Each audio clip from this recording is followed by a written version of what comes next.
시작된 지 얼마 안 된 단어이자 우리나라가 선두가 될 수 있는 이 기후 기술이라는 Climate Technology. 그러니까 어떻게 보면은 많은 개발도상국 플러스 선진국 대열에 있는 사람들이 지금 4차 산업혁명과 기후 기술과 이 의료 기술, 건강 의료 기술에 상당히 꽂혀 있어요. 근데 이 중간에 핵심적으로 들어가 있는 기술은 IT 기술이잖아요. 근데 우리나라가 그동안 IT 기술을 발전시켜서 세계적으로 IT 강국으로 들어왔다라고 했는데 최근 10년 동안 막상 체크를 해보니까 PC방만 많더라. 뭐 이런 농담도 하죠. 네, 농담도 하는데 그 기반의 인터넷의 속도가 빨라졌다는 것들이 지금 우리가 4차 산업혁명 기술의 핵심 기술이 될 수 있는 장점이 생겼어요. 그 장점들이 기후 기술과 연계가 될 때 우리가 앞으로 어떻게 치고 나갈 수 있는지, 그러면 기후 기술에 대한 정의들이 어떤 것들이 되는지를 한번 살펴보도록 하겠습니다. 기후 변화에 따라서 새로운 뉴 터미널로지들이 생겨나는데 기후 변화는 첫 번째 합의를 했고 두 번째 기술이라는 Climate Technology Center Network이라고 하는 UN 기구를 만들어내고 전 세계 300개 기관들이 상당히 빠르게 본인들의 이권을 준비하고 있습니다. 우리나라도 한 30개 기관 되고요. UN 재정을 만드는데 우리나라에 유리할지 불리할지 모르겠지만 유리하겠죠. 가까운 데 있으니까 인천 송도의 GCF라고 하는 기후기금 기구를 만듭니다. 거기에 플러스 민간 쪽에서도 금융의 새로운 채권들, 그린 본드라고 하는 것들이 만들어지면서 전반적으로 이 네 가지 상황의 핵심이 되는 클라이밋 테크놀로지라고 하는 부분에 대해서 이해를 시작해야 됩니다. 기술 개발 분야를 알아보려면 첫 번째 우리는 기후변화와 과학에 대해서 알아봐야 되고 기후변화 적응은 무엇인가를 알아봐야 되고 세 번째 온실가스 감축이라는 부분은 무엇인가라는 것도 알아봐야 됩니다. 우리가 기후변화를 단순히 대기현상, 해양현상, 온도의 증가라고 볼 것이 아니고 이렇게 봐야 돼요. 기상 측정 장비가 개발이 돼야 되고 예측 능력이 향상돼야 되고 영향 분석할 수 있는 새로운 기후 시나리오들이 나와야 이 시나리오에 맞춰서 새로운 산업들을 기획해낼 수 있고 그 기획해낸 산업들이 국가 발전에 어떻게 영향을 주는지 투자를 할 수가 있어요. 기후변화 적응이라고 하면 피해만 받을 게 아니고 피해받는 부분에 해당하는 피드백으로 적응 대책을 수립해서 앞으로 산업계는 어쩔 수 없이 기후변화와 같이 갈 수 있게 돼 있기 때문에 같이 갈 수밖에 없기 때문에 산업계의 기후 적응 능력 향상 정책이 나와야 되고 그러기 위해서는 리스크 관리 그리고 지속 가능한 우리의 산림, 자원 관리 마지막으로 기후변화에 취약한 취약성 맵, 국가적인 맵도 나와야 됩니다. 테크니컬하게 온실가스를 감축한다는 점은 매스를 줄인다는 면이기 때문에 상당히 액티브한 액션이에요. 우리나라 화력발전 의존도가 높은 상황에 화력발전 의존도를 줄이면서 대체할 수 있는 어떤 기술들이 있는지를 찾아내야 되고 에너지 소비를 효율화한다는 부분은 방금 전에 말씀드렸던 빌딩 내 에너지를 잘만 관리하면 이 빌딩 내에서만도 7%에서 15% 사이의 에너지 소비를 줄일 수가 있어요. 그런 것들이 조금 더 효율화된다면 온실가스 감축, 간접적으로 에너지 소비에 대한 효율화가 가능해지고 온실가스를 처리한다, 뭐 CCS, CCUS 이런 것들이 있고 탄소 자원화 기술이 있습니다. 탄소 자원화는 잠시 후에 나오겠지만 우리가 버려지는 탄소를 회수해서 새로운 화학물질을 만들어내거나 버려지는 탄소를 회수해서 광물을 만들어내는 겁니다. 이런 것들을 탄소 자원화 기술이라고 합니다. 이제까지 보았던 기상재해는 증가하고 있고 예측 영향 분석 그리고 사후 관리라고 하는 부분에 대해서 분명히 과학적 접근을 요구합니다. 언제까지 당하고만 있을 수는 없기 때문에 따라서 기후변화와 기상 예측을 통한 이 과학적 베이스의 피해 저감은 우리가 앞으로 뚫고 나가야 될 이런 기상재해들의 리스크를 줄여줄 수 있다는 부분에 기후변화 과학을 우리가 이해를 해야 한다는 것이죠. 첫 번째로는 여기가 아마 스위스 정상일 거예요. 거기 융프라우 같은 그곳에도 여기서 여기를 쳐다보면은 뭐가 막 레이더 같은 게 되게 많아요. 근데 그 유럽의 꼭대기라고 하는 곳인데 그 꼭대기에서 기상 장비 개발에 해당하는 장치들이 첨단 장비들이 들어가 있습니다. 이곳에 만약에 우리나라 장비가 들어가 있다. 뿌듯하겠죠. 그렇죠? 근데 이게 조금만 빨리 움직였으면 우리도 가능했던 건데 전 세계적으로 이런 움직임은 유럽이 빨랐기 때문에 우리나라 장비가 여기에 들어가서 테스트하기는 상당히 어려운 상황이겠죠. 두 번째는 예측 능력 향상이라는 부분은 모델링인데요. 모델링. 이거는 수학적, 물리학적, 화학적, 기상학적인 총체적인 언더스탠딩이 있어야 돼요. 총체적인 이해가 있어야 예측 능력을 향상시킬 수 있는 부분인데 이런 예측 능력이 향상되면 기상재해 발생 빈도를 줄일 수가 있어요. 미리 대응할 수 있고 요즘에 문자 많이 날라오죠? 덥잖아요. 폭염주의. 나이 드신 분은 밖에서 20분 이상 걸어 다니지 마십시오. 이런 거.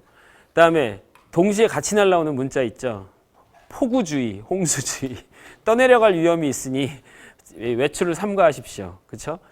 그런 것들은 발생 빈도를 줄이기 위해서 리스크 관리를 하는 건데 이런 리스크 관리들이 오늘 당장 측정되는 값에 의해서 날라오는 이런 메시지가 될 수도 있지만 어제까지의 데이터로 내일을 예측하고 모레를 예측하고 한 달 후를 예측할 수 있다면 기상 피해, 기후 피해를 더 줄일 수 있다라는 부분들입니다.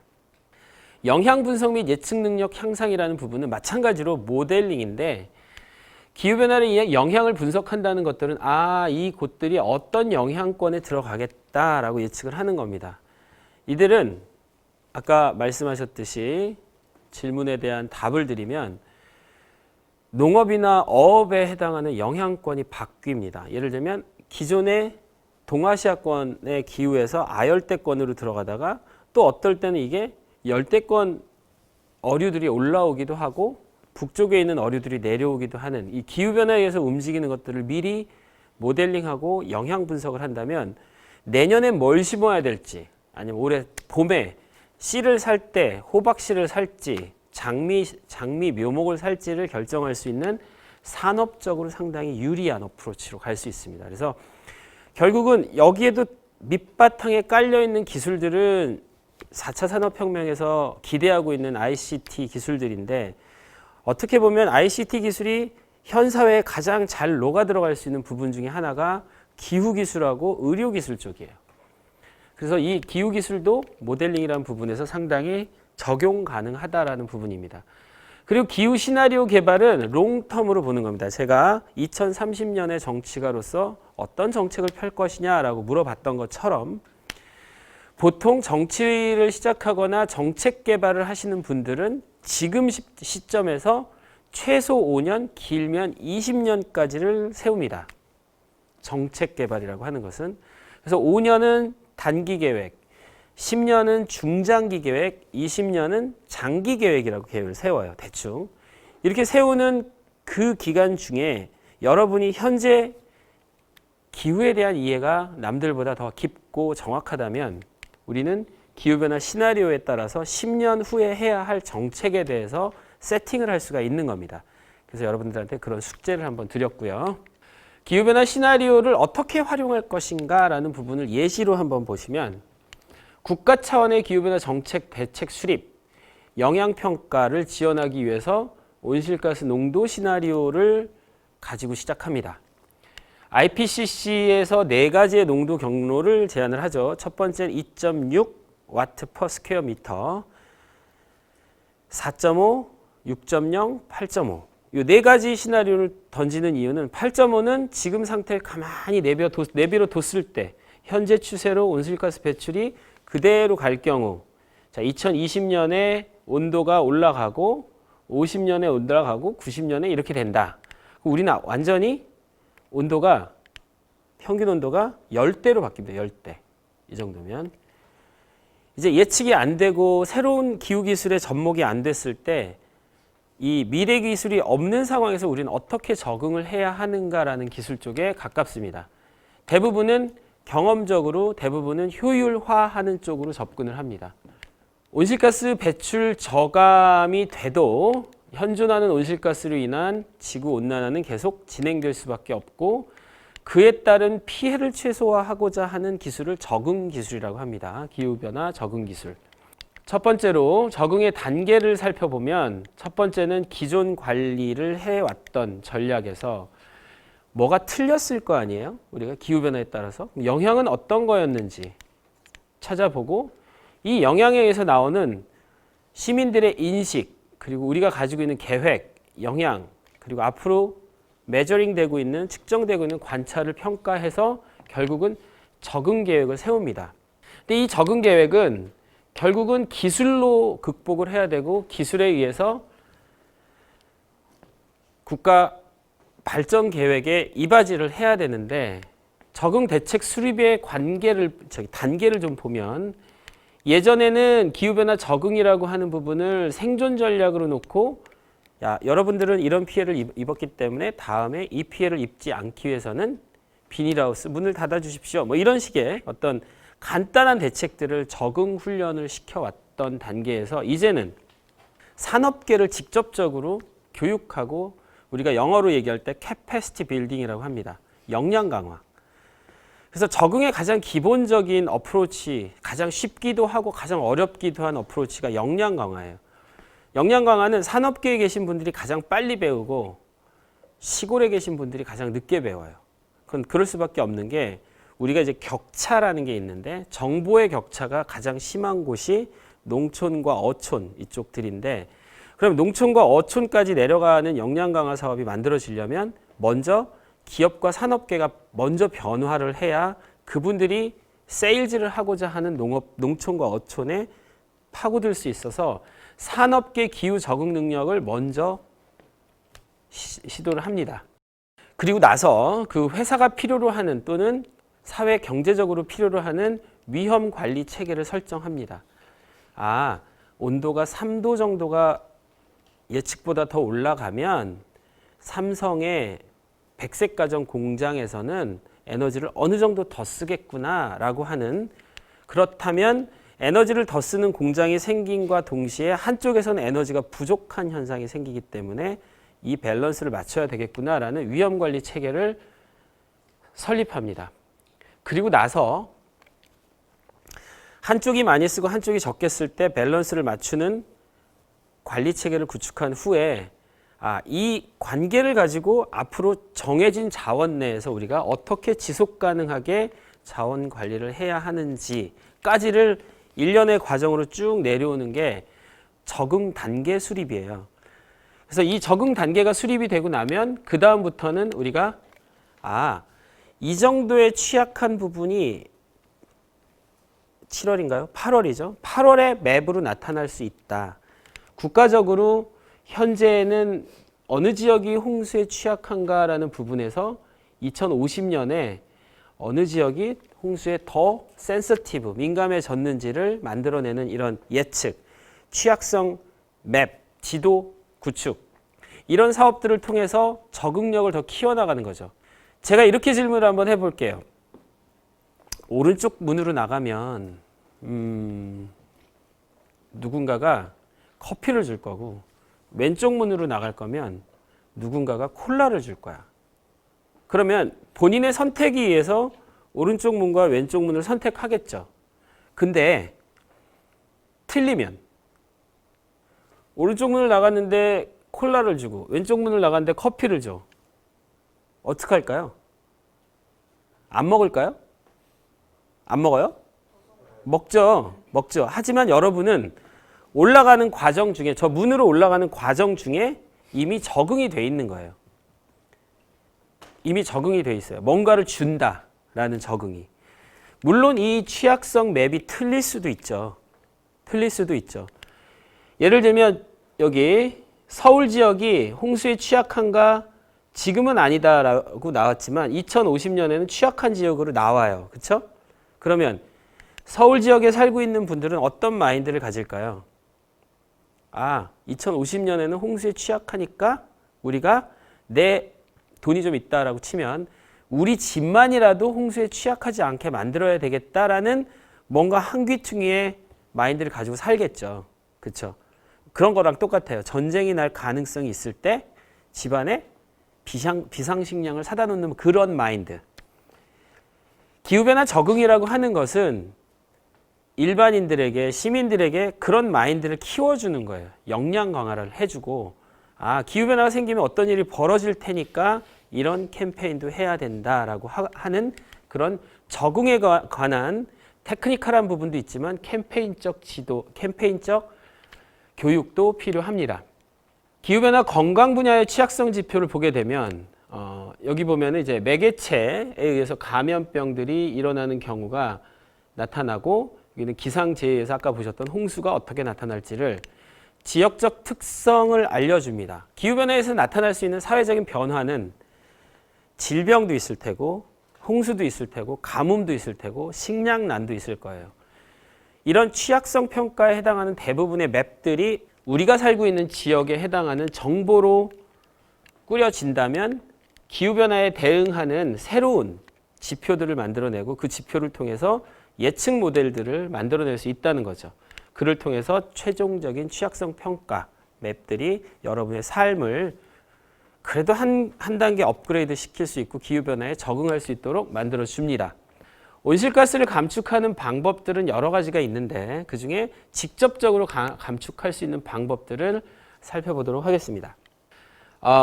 온실가스 저감 목표를 달성할 수 있는 부분을 이제 산업별로 좀 보면은 전환 산업과 산업 내에서 에너지 효율화하는 산업과 건물 내에서 에너지 효율화하는 산업, 새로운 에너지 산업, 그리고 수송 면에서 뭘 바꿔주면 되죠? 요즘 유행하고 있는 가솔린에서 전기차로 뭐 이렇게 전환해 줄 수 있는 부분들이 우리의 감축량으로 이미 나와 있습니다. 이런 감축량을 목표로 맞춰 나가기 위해서 앞에서 잠깐 얘기했던 화석연료를 대체할 수 있는 것들이 요즘 많이 뜨고 있는 태양광도 있고 또 풍력도 있고 또 뭐가 있을까요? 원자력도 있죠. 네, 원자력도 가능합니다. 근데 지금 공론화되고 있는 부분은 위험하냐 위험하지 않냐, 기존에 있었던 공사를 계속 해야 되냐 해야 되지 말아야 되느냐의 문제지, 화석연료를 대체할 수 있는 방법들은 태양광, 풍력, 바이오도 있고 원자력도 있습니다. 안전성의 문제만 충분히 고려된다면. 두 번째는 에너지 소비를 효율화시키는 거, 효율을 높이는 거. 빌딩 안의 에너지 말씀드렸던 효율을 높이는 거. 이 효율을 높이기 위해서 접근해야 되는 방식들은 이 정보죠, 정보, ICT 기술들. 그리고 온실가스를 아예 직접적으로 잡아버려요. 잡아서 포집 기술이라고 하는, 잡아서 땅에 묻든지 잡아서 해저에 묻든지, 그다음에 부생가스, 무언가를 만들어낼 때 석유나 다른 철강이나 이런 걸 만들어낼 때 부수적으로 나오는 생산되는 가스를 부생가스라고 그러는데, 부생가스에 이 C, 탄소가 상당히 많이 포함되어 있습니다. 그네들을 잡아서 다시 새로운 재처리 기술을 적용한다든지, CO2를 전환하는 방법이 있습니다. GIST 광주과기원에서도 많이들 하고 계세요.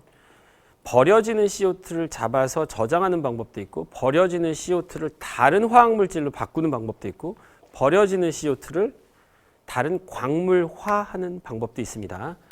이런 온실가스 감축 기술들이 가장 액티브한 탄소 저감 효과를 가져오는데, 그건 이제 기술적으로 해결해야 될 문제고, 현재 보고 계시는 에너지 소비 효율화 기술은 우리가 조금만 똑똑하면 할 수 있어요. 스마트하다라고 하죠. 스마트 그리드라고 하는데, 스마트 그리드는 크게 두 가지로 보시면 됩니다. 어떻게 보면 크게 세 가지인데, 첫 번째는 기존에 우리가 한전에서 보내주는 메인 전력, 두 번째는 태양광 패널이나 풍력 등에서 만들어질 수 있는 마이크로한 전력, 세 번째는 마이크로한 전력이 사용되지 않을 때 활용될 수 있는 에너지 저장 장치. 이 세 가지 기술을 컨비네이션하면 효율을 높일 수가 있다라는 내용입니다. 스마트 그리드가 다음 시간에 다시 다뤄질 예정이고요. 스마트 그리드는 우리가 알고 있는 메인 전력, 신재생 에너지 전력, 그다음에 걔네들을 저장할 수 있는 저장 장치 세 가지의 컨비네이션에 의해서 만들어질 수 있다라고 정리를 합니다. 기후변화 적응은 어떻게 해야 되느냐, 대책 수립하고 취약성 지도까지 우리가 해야 할 방향성을 명시를 했고, 온실가스 감축이라는 부분에서는 탄소 자원화 기술과 최종적으로는 스마트 그리드라는 부분을 간단히 설명했습니다. 이것도 지금부터 한 10분간 인터넷을 찾으세요. 기존에 우리가 알고 있었던 신재생 에너지 많죠. 풍력, 태양력, 조력이 파력, 여러 가지가 있습니다. 이것 이외에 여러분 그냥 신재생 에너지 치면 딱 나오잖아요. 쭉 나오는 거. 그것 이외에 여러분들 그룹에서 생각할 수 있는 발전 가능성이 있다라고 생각하는 새로운 신재생 에너지. 제가 해봤거든요. 근데 이런 것도 있어요.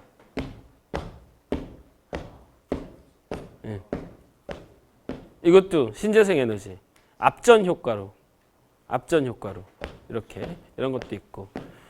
몇 가지를 질문을 해봤어요. 그랬더니 신재생 에너지 가능성이 있는 거 다 찾으라고. 아침에 러닝머신 뛸 때 러닝머신이 이렇게 뛰잖아요. 내가 에너지가 되는 거야. 뛰잖아.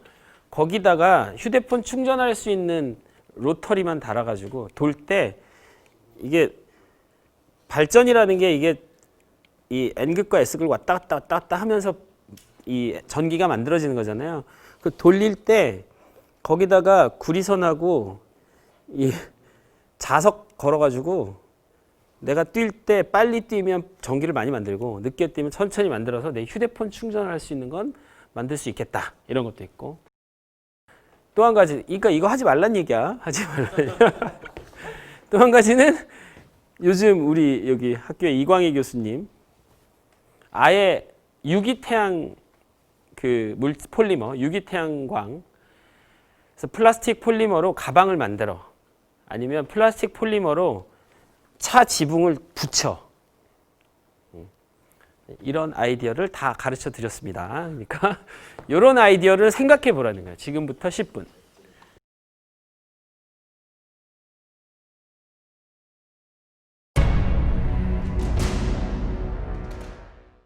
이 전까지의 강의는 기후기술이라는 새로운 패러다임이 사실 어떻게 보면 새로운 패러다임이라기보다는 예전의 청정기술, 예전의 뭐 에너지 기술들이 이제 하나의 구심점이 생긴 거예요.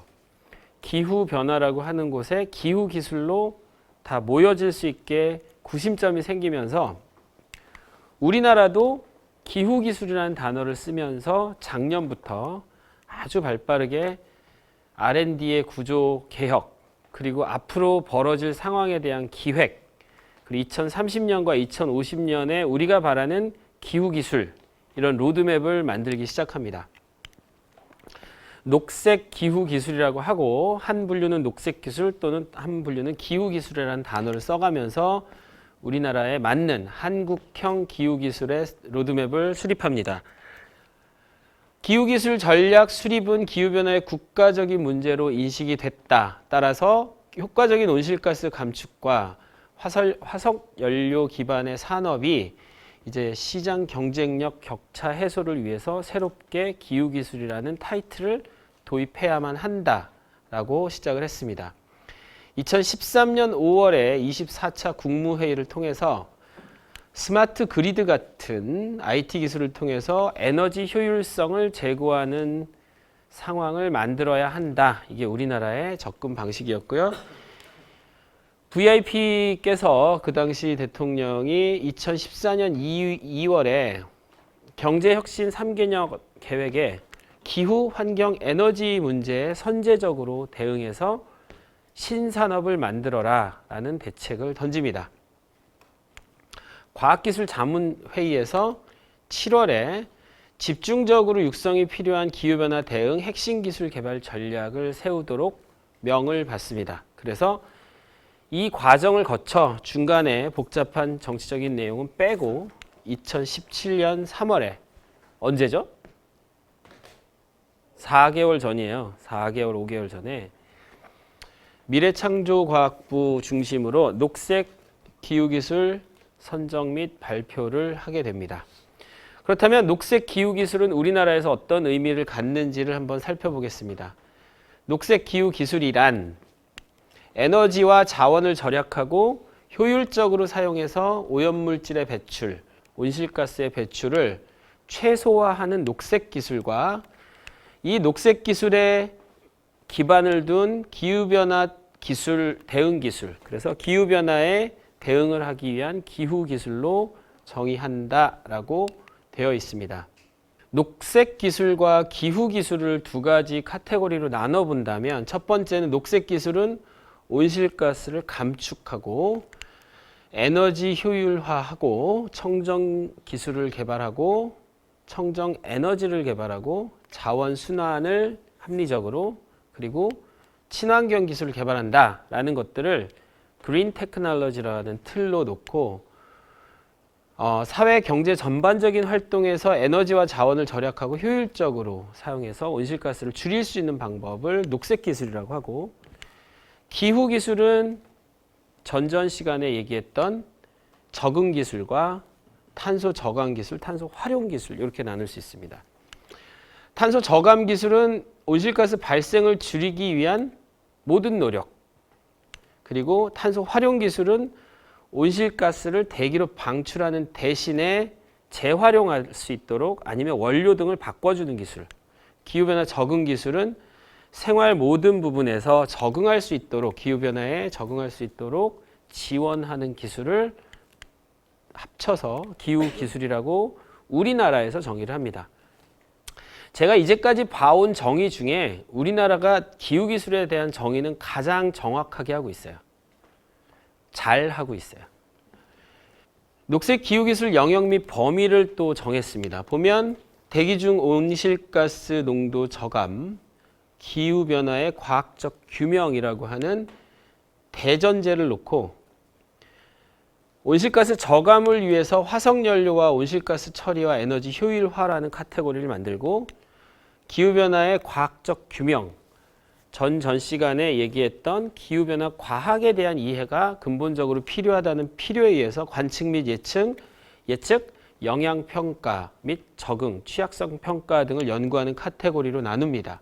기후변화 대응에 2008년에 마스터 플랜을 세우는데 이 당시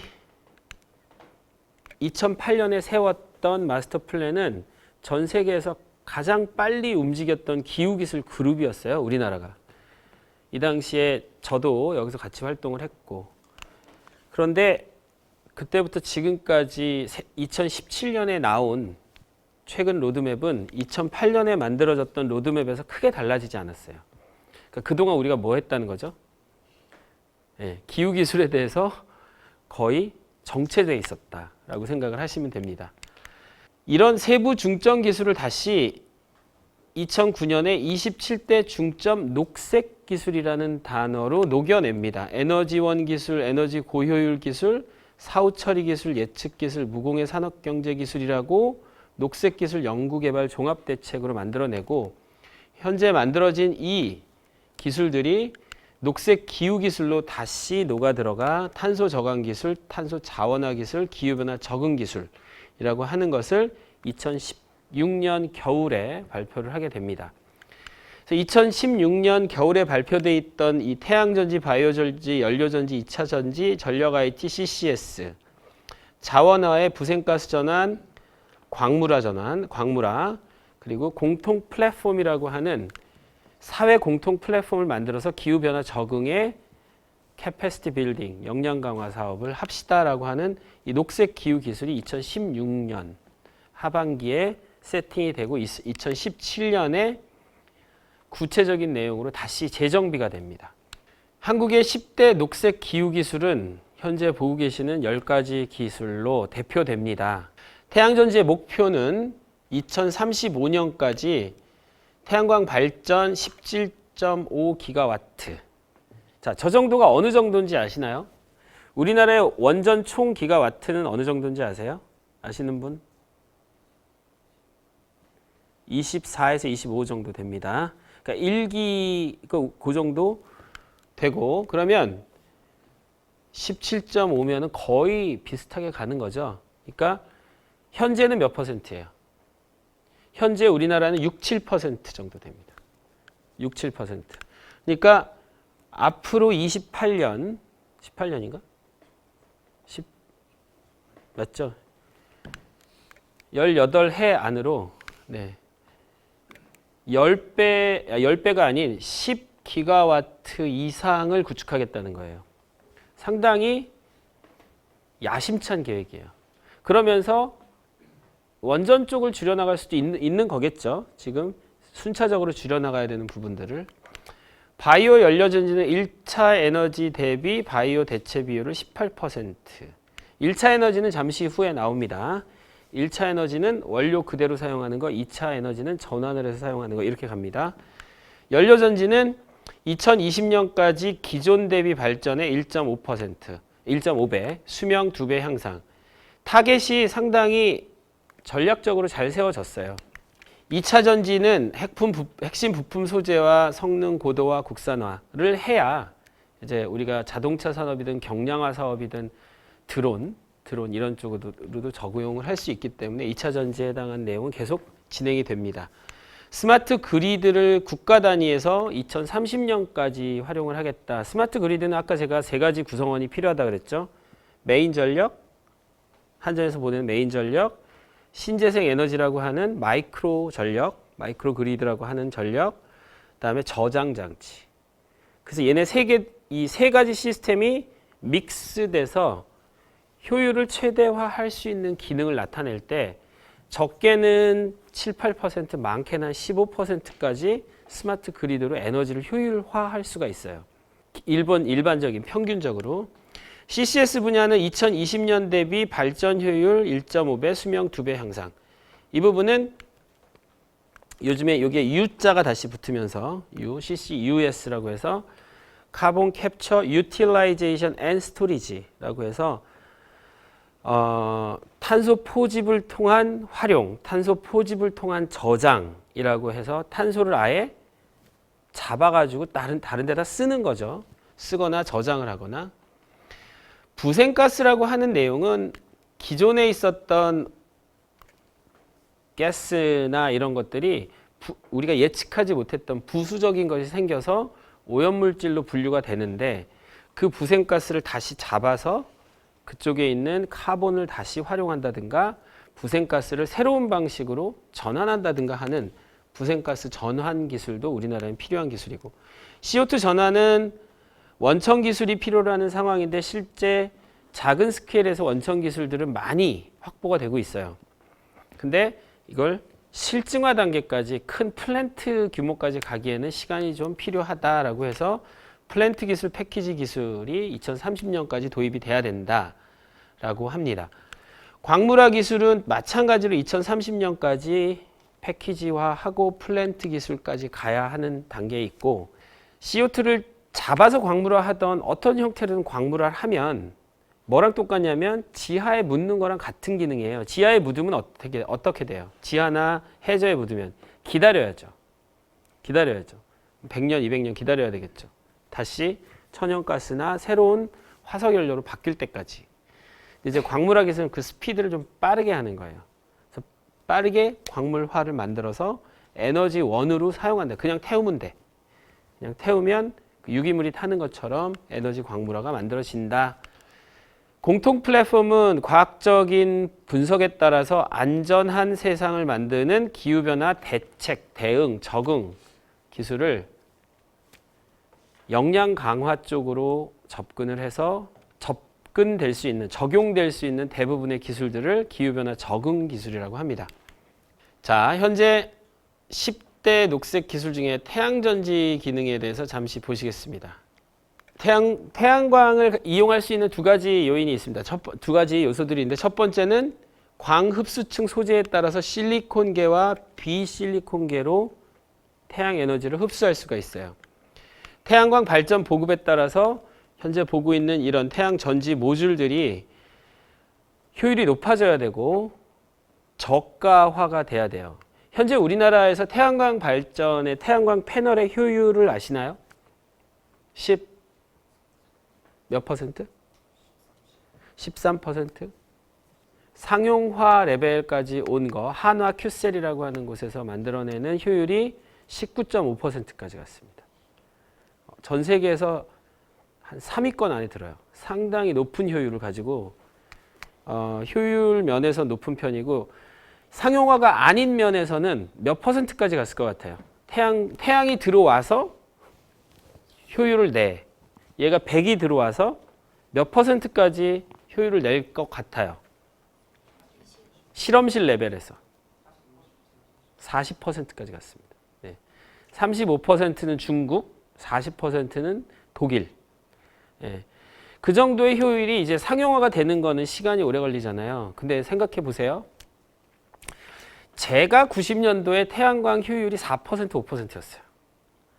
제가 지난번에 보여드렸죠. 30년 전 기술이 현실화된 것들 중에 하나가 태양광 패널이었어요. 4%, 5%를 가지고 뭘 에너지를 만들어? 몇 년 걸렸어요? 25년 걸렸거든요. 20%까지 왔어요. 그러면 다 자르고 그냥 25년 동안 몇 퍼센트 올라간 거야? 15% 올라갔잖아요. 그러면 다 잘라내고 30년에 15% 올라갔다 칩시다. 응? 30년에 딱 15% 올라갔다 칩시다. 그러면 우리가 지금 20%인데 40% 효율까지 상용화 단계로 가려면 몇 년 남았어? 한 40년 남았어요. 그쵸? 40년 남았어. 몇 살이에요, 40년? 환갑. 그쵸? 환갑. 환갑일 때 뭐라 그랬어?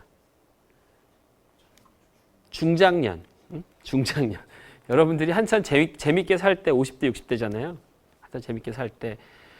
그때가 태양광 패널이 40%까지 간다라고 한다면 우리는 그때부터는 뭘 해야 되냐면 태양은 누구 것이냐. 우리는 여러분들한테 국가의 세금을 내고 있다. 태양광 패널의 효율이 40%가 될 때까지 기다렸다. 자, 지금부터는 에너지를 공짜로 달라 라고 해야 돼요. 반드시 그래야 돼요. 왜? 태양은 공짜예요. 그쵸? 전환 기술은 기업이 개발했어요. 좋아요. 그럼 로열티만 주면 돼요. 근데 그 로열티가 우리가 지금 에너지에 내는 그 전기세만큼 모든 개개인이 한 달에 5만 원씩 내야 될 정도로 전국에 있는 5천만 한국인이 한 달에 5만 원씩 내야 되는 그 정도의 비용으로 필요로 할 정도의 개런티냐? 아니라는 거죠. 태양광 패널을 개발한 사람한테 줄 개런티만 주고 나머지는 우리 세금으로 다 구축을 해달라고 해야 되는 세상을 여러분들이 만들어야 돼요. 물론 저도 같이 돕겠지만. 그래서 저는 이런 고효율화, 저가화가 진행이 되는 이 상황에 20%라는 거예요. 지금 효율이. 그렇죠? 내가 25년 전에 4, 5%가 그러니까 태양광 패널이 혹자들은 그래요. 지금 탈원전 관련 공론화 지금 위원회에서 돌아가는 부분에서 원전 쪽을 찬성하시는 분들은 태양광 패널의 발전 속도가 너무 느리다라고 해요. 근데 지금까지 온 15%는 느린 게 아니고요. 상당히 빠른 거예요. 그리고 앞으로 남은 15년, 20년 동안에 우리가 가야 할 방향은 에너지를 공짜를 만드는 기술을 만든다니까. 그럼 어떻게 돼요? 아까 제가 보여드렸던 대로. 의식주가 무료로 바뀌고 신소재 같은 것들이 개발되면서 경량화되고 경량화가 되면 에너지가 덜 들어가고 그렇죠? 그 세상이 다가오고 있다는 걸 알려드리고 싶고 우리는 그런 면에서 한국은 태양광 패널의 고효율화와 차세대 태양 전지 개발도 가야 한다라는 부분이 만들어지고 있습니다. 연료전지는 태양광 패널과는 좀 다르죠. 전기화학 반응에 의해서 전기 에너지로 직접 전환하는 거. 연료전지 기술들은 퓨얼셀이라고 하는 부분들은 뭐 이온에 의해서도 만들어지기도 하고 전극을 개발하시는 분도 있고 직접 교환하시는 분들도 있고 여러 가지 방법들이 있습니다. 그러려면 첫 번째 필요로 하는 것은 연료전지의 스택, 주변 장치, 변환 장치 이런 것들이고요. 2015년에는 처음으로 소량 양산을 시작했다가 이제 2030년에는 실증을 할 수 있는 플랜트 레벨로 확장을 하겠다라는 계획을 세우고 있습니다. 바이오 연료전지가 아니고 바이오 연료도 식량 자원을 비롯해서 바이오매스를 사탕수수의 뭐 껍질이 아니고 줄기 뭐 이런 것들을 액상, 기상, 고형 연료로 전환을 해서 바이오 에탄올, 바이오 디젤 이런 것들을 만드는 기술입니다. 최근에는 녹조나 뭐 적조 때문에 발생하고 있는 미세 조류 바이오매스도 도전을 하고 있고, 고부가 가치의 유용 소재 산업화 좋습니다. 네. 우리 4대강에 있는 녹조를 에너지로 전환하는 것들의 새로운 연구 분야를 만들어내는 것도 우리가 가야 할 방향입니다. 2차 전지라고 하는 것들은 전기 에너지를 화학 에너지 형태로 바꿔 저장했다가 다시 필요할 때 전기 에너지로 끄집어내는 거예요. 약간의 효율은 떨어지겠지만 1차 전지와 2차 전지의 장점과 단점이 있지만 1차 전지는 뭐죠? 한 번 쓰고 버리는 것. 2차 전지는 재활용하는 것. 그쵸? 그래서 효율은 떨어져요. 1차 전지가 100% 내는 것보다는 살짝 떨어지지만 다시 재활용을 한다는 면에서 롱텀에서는 2차 전지가 훨씬 더 효율이 높은 거죠. 그런 면에서는 모바일 IT용 중심에서 리튬 배터리 같은 중대형 중심으로 바뀝니다. 무슨 얘기예요? 지금은 휴대폰에 들어가는 배터리죠. 나중엔 전기차에 들어가는 배터리. 조금 커져요. 그렇죠? 그러면 휴대폰 충전하죠. 전기차 충전하죠. 뭐가 달라? 똑같아요. 전기차 내용이 따로 있긴 한데 나중에 이 수업과 다른 또 다른 수업이 있다면 제가 말씀을 드릴게요. 전기차가 왜 인기를 얻고 있을까요? 얘기를 해보세요. 첫 번째, 조용해서. 두 번째, 기름값이 안 들죠. 그렇죠? 지원은 이제 바꾸려고 하는 거니까 언젠가는 원가를 찾아가겠죠. 예. 지원 사업도 왜? 환경오염을 줄일 수 있다. 좋아요. 근데 여기 다 모순이 있는 거 알죠? 다들? 환경오염을 줄이려고 전기를 꼽아. 근데 전기는 어디서 나와? 화력발전소에서 나와. 그렇죠? 조용해. 왜 조용한 줄 아세요? 전기차는 간단해요. 두 개밖에 없어. 배터리하고 바퀴밖에 없어. 전기차는. 핸들하고 바퀴하고 배터리밖에 없어요. 그 위에 뭐 씌워 놓은 거야? 그냥 이게 그 플라스틱 하나 씌워 놓은 거예요. 그러니까 조용할 수밖에 없어요. 엔진이 폭발을 안 하니까. 내연 기관이 아니잖아요. 안에서 폭발하는 컨버션 기관이 아니기 때문에 조용할 수밖에 없어. 그리고 왜 전기차가 자율주행차하고 잘 맞아? 전기차는 물리적인 교환이 아니에요. 열교환이 아니잖아요. 내연기관은 열교환이잖아요. 폭발해야 되고 내려가고 폭발해야 되고 내려가고. 그러니까 이게 물리적으로 잘못될 경우 일반 내연기관은 멈출 수가 있어요. 근데 전기차는 배터리만 있으면 안 멈춰요. 신호가 다 가능해요. 그래서 자율주행차하고 잘 맞는 거예요, 이게. 그리고 마지막으로 경량화가 가능해요. 그렇죠? 전기차는 전기차에서 제일 무거운 게 뭐예요? 배터리예요. 배터리가 제일 무거워요. 그럼 지금 소재 개발하는 거 있잖아요. 소재 개발을 가볍게 만드는 소재들만 나오면 전기차는 한 손으로 들 수 있어요. 이렇게. 배터리 한 손으로 이렇게 들 수 있잖아. 그렇죠? 저기 자동차 배터리 이렇게 한 손으로 들 수 있잖아요. 그거보다 가벼워요. 전기차 배터리. 그 정도 되는 거 한 손으로 들면 겉에 있는 내구성이 좋은 가벼운 차에 이 외장이 씌워진다면 전기차 한 손으로 들 수도 있어요. 결국엔 궁극적으로. 지금은 안 되겠지만. 그런 면에서 이 2차 전지는 중대형화 할 수밖에 없는 거죠. 작은 배터리보다 큰 배터리로 활용할 수 있는 범위가 더 크기 때문에. 전력 IT에서 가장 중요한 거는 ICT 기반의 스마트 그리드인데 마이크로그리드가 전원이 되고 마이크로그리드가 연결이 돼서 ESS 장치와 사회박자를 돌리면 가장 효율적인 시간에 가장 싼 값으로 전기를 쓰는 거예요. 우리 전력 피크제 알죠? 전기가 제일 쌀 때가 언제예요? 밤이 싸요. 밤. 왜 싸요? 예. 가구에서 사용을 안 하니까. 그렇죠? 하우스홀드에서 사용을 안 하니까 밤에 돌리는 공장 비용이 싸지는 거예요. 싸져요. 자, 밤에는 그러면 한국 전력에서 보내는 메인 소스를 쓰죠. 그냥 쓰는 거죠. 근데 낮에는 특히 언제 제일 많이 이 전력이 쓰일 것 같아요? 전력이 제일 많이 쓰일 때는 퇴근하고 나서예요. 예. 그때는 뭘 돌려요? 저장 장치를 돌려요. 저장에 있는 저장 배터리 안에 있는 걸 갖다 뺐어요. 낮에는 태양광 패널을 돌려요. 이게 그냥 상식적으로 생각했을 때 가장 싼 메커니즘이에요. 이게. 이때 밤에 싼 전력, 한국전력 걸 쓰고 낮에 태양광 패널 쓰고 이 피크 때 저녁 시간에 ESS 배터리 갖다 쓰는 거죠. 그러면 전력 IT는 뭐가 필요로 해요? 정보가 필요로 해요. 정보. 그래서 자, 잘 생각해 보세요. 지금까지의 전력 IT는 한 방향이었어요? 양방향이었어요? 원웨이였어요. 원웨이. 한전에서 쏴주는 거야. 그럼 우리가 어떻게 결정해? 키면 오는 거죠. 그렇죠? 이 원웨이예요. 근데 스마트 그리드의 개념은 양방향이라는 거야. 이게 제일 중요한 컨셉입니다.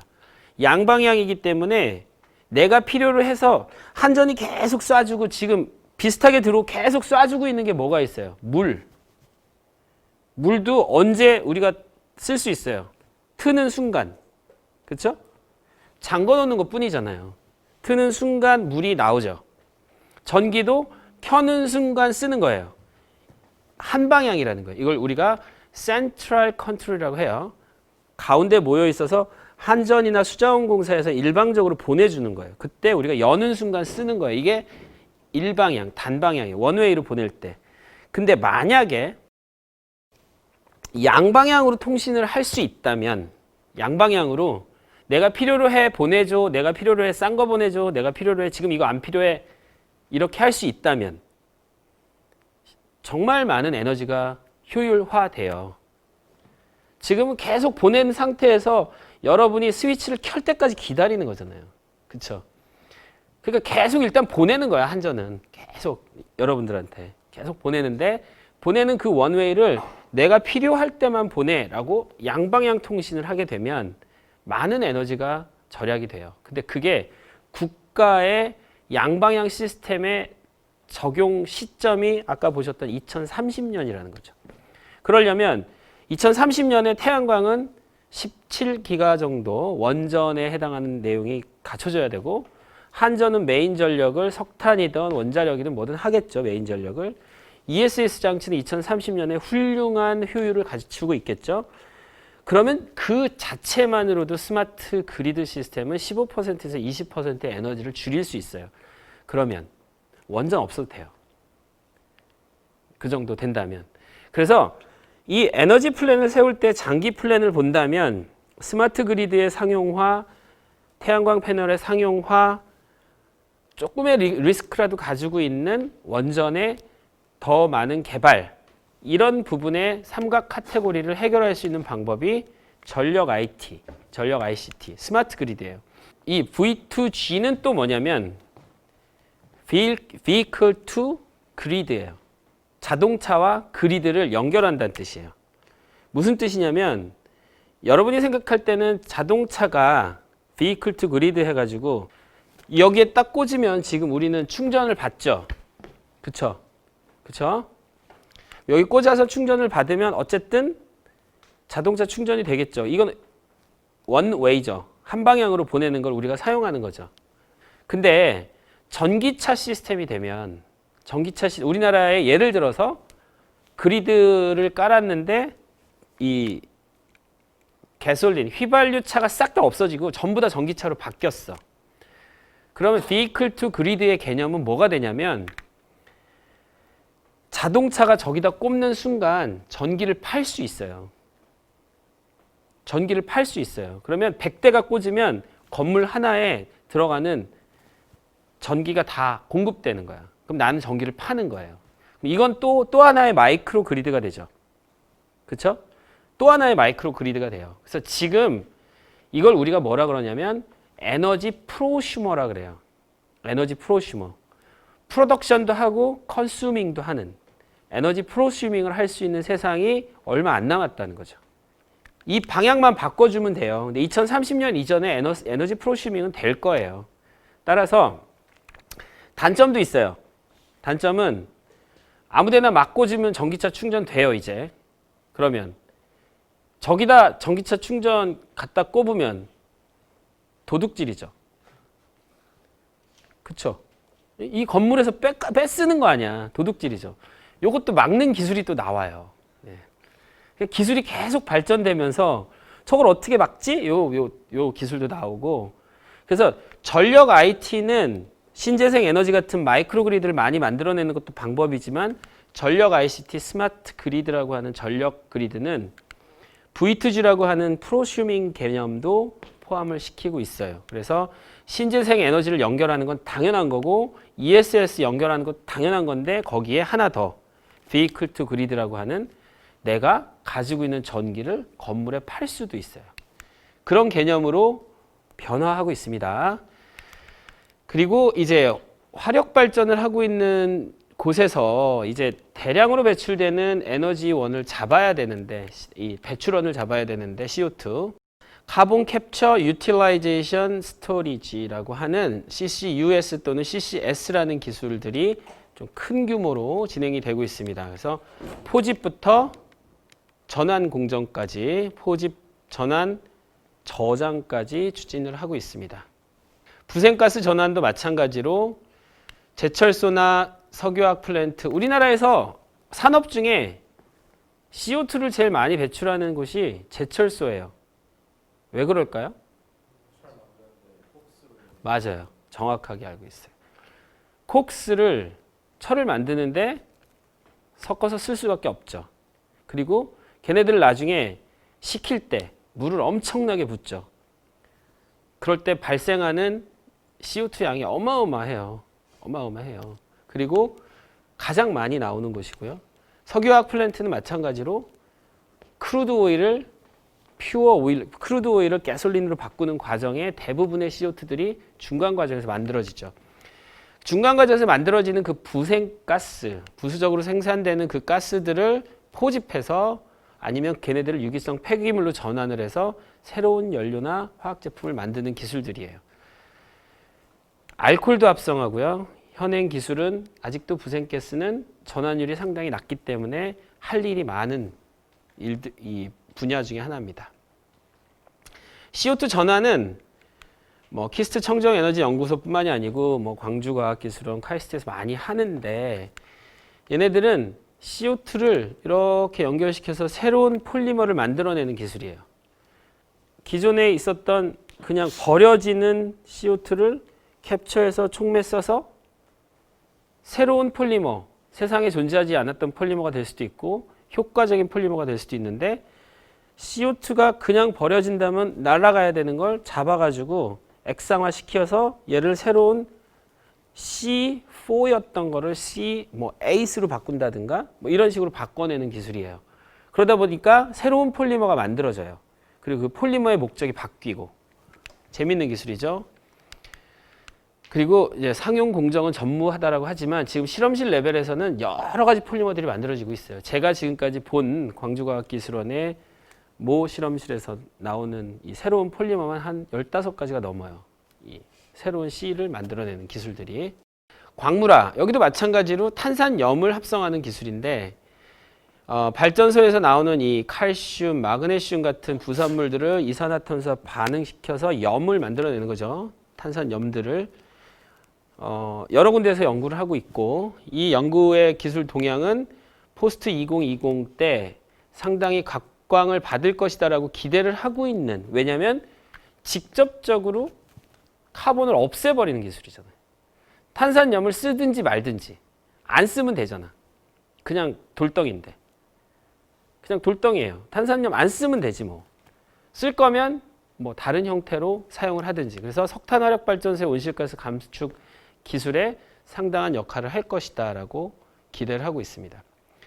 공통 플랫폼은 기후변화 감시 전망, 리스크 파악, 기후변화 적응력을 강화하기 위한 전반의 기술들인데 뒷부분에서 많이 다뤄요.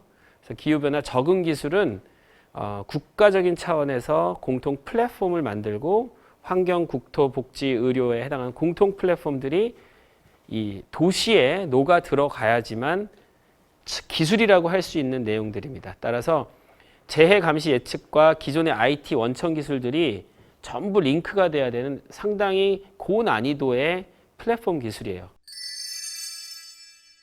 기후변화 대응을 위한 기술 개발, 그 분야들은 여러 가지가 있었어요. 그 중에 우리나라의 녹색기술센터라고 있습니다. 어디 있는지 아시는 분? 서울에?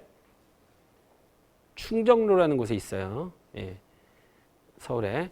근데 이 녹색기술센터는 기술 제정 메커니즘을 연구해서 개도국을 지원하기 위한 우리나라 내부의 NDC 역할을 해요. NDC라고 하면 이 NDE라고 하는 것이 National Designated Entity라고 해서 개도국이 됐던 선진국이 됐던 국가가 designated, 그러니까 임명한 entity, 공식기구를 얘기합니다. NDE를. NDC도 결정하고 NDE도 자격을 가지고 있는데 우리나라 NDE는 National Designated Entity라고 하는 NDE는 미래창조과학부예요. 이 미니스트리 레벨이에요. 근데 그 레벨에서 이 녹색기술센터에 대부분의 실무를 다 맡겨요. 그래서 여러분이 나중에 뭐 환경이 됐던 화학이 됐던 기후변화가 됐던 이쪽에 관심이 있는 친구들은 녹색기술센터를 보면 상당히 좋은 정부기구예요. 그러니까 국책연구소 비슷한. 그래서 기술을 매칭하는 사업 모델을 개발해서 해외 감축분 11%에 달성하려고 한다. 이게 어디에서 11%예요? 몇 퍼센트 중 11%? 37% 중에. 제가 죽었다 깨나도 안 된다 그랬죠. 37 마이너스 11 하면 국내 감축분. 저 11%는 해외 감축분. 이 해외 감축분을 위해서 녹색기술센터가 개도국과 국내 그 나라의 기술 수요를 조사하고 국내 보유 기술을 전달하려고 하는 역할을 하고 있어요. 19년간 기후변화 피해 1위인 방글라데시. 방글라데시는 왜 기후변화 피해가 1위일까요? 뭐 섬나라이기도 하고 또 뭐 동남아시아 끝자락에 있기도 하고 또 토양 오염이 엄청나게 심한 곳이에요. 뭐로? 동남아 전역에서 가장 심한 오염이 비소. 근데 폭우가 내리면 먹는 물이 다 오염돼요. 일단 지하수가 오염돼 있기 때문에 폭우가 내리면 뭐가 한번 뒤집어질 거 아니에요? 토양이나 이런 것들이. 그러면 지표수로 내려오는 것들을 먹는 물로 사용을 할 수가 없어요. 그러니까 물 문제, 토양 문제, 다음에 뭐 섬나라 문제, 이게 그러면 종합적이잖아요. 종합 선물 세트는 아니구나. 종합적으로 문제가 있는 거잖아요. 그래서 항상 방글라데시가 기후변화 피해 1위다라고 하는데 요즘에 대두가 되는 나라들이 남태평양에 있는 나라들. 사이클론 맞은 다음에 한국의 도움을 요청한 투발루. 여기 도움을 받은 곳이 저희 기관입니다. 네. 여기 광주과학기술원에 국제환경연구소가 받았고, 그럼 얘네 둘이 연결돼야 될 거 아니에요. 누가 우리한테 도움을 요청을 했는데 우리가 가서 도와준다 한다면 우리가 도와줄 때 세금을 쓰는 거잖아요. 우리가 도와줄 때. 그럼 세금을 쓸 때 합법적으로 써야 될 거 아니에요. 이 합법적으로 쓸 수 있게 도와주는 곳이 녹색기술센터라는 곳이에요. 그래서 기후변화로 인한 피해는 그 종류도 피해 규모도 확실히 다르다. 녹색기술센터가 말하는 국내 보유 기술은 개도국에 맞게 기술들을 적정하게 바꿔줘야 돼요. 적정 기술로. 우리가 이거를 BAT라고 해요. Best Available Technology. 적정 기술이라고 해요. BAT. 적정 기술인데 수정할 수 있을까? 수정해야죠. 어떻게 할 거예요? CCS 분야부터 시작해서 전부 다 수정을 해야죠. 자, 우리나라가 이전하려는 기술이 개도국에 정말 쓸모가 있을까를 고민을 해보고 뭐를 이전하고 싶어, 내가. 근데 그게 그 개도국에서 가장 우선적으로 고려돼야 할 일이 무엇인가 라고 생각을 한번 해보셔야 돼요. 이거는 현재 녹색기술센터에서 과제로 진행하고 있는 내용입니다. 이게 뭐냐면 수요조사라는 거예요. 수요조사. 방글라데시가 필요로 하는 기술이 무엇이냐. 걔네는 필요로 하지 않는데 우리가 갑자기 정수기 사업하겠다 그러면 돈도 없는 나라에 정수기 갖다 꽂을 수는 없는 거잖아요. 그러면 예를 들어서 하나의 나라를 정하세요. 이 숙제는 그렇게 우리는 방글라데시로 가겠습니다. 우리는 캄보디아로 가겠습니다. 우리는 아프리카로 가겠습니다. 라고 해서 정하세요. 정해서 그 정해진 내용에 따라 어떤 기술들을 가지고 갈 수 있을까를 고민을 해서 숙제를 한번 해보세요.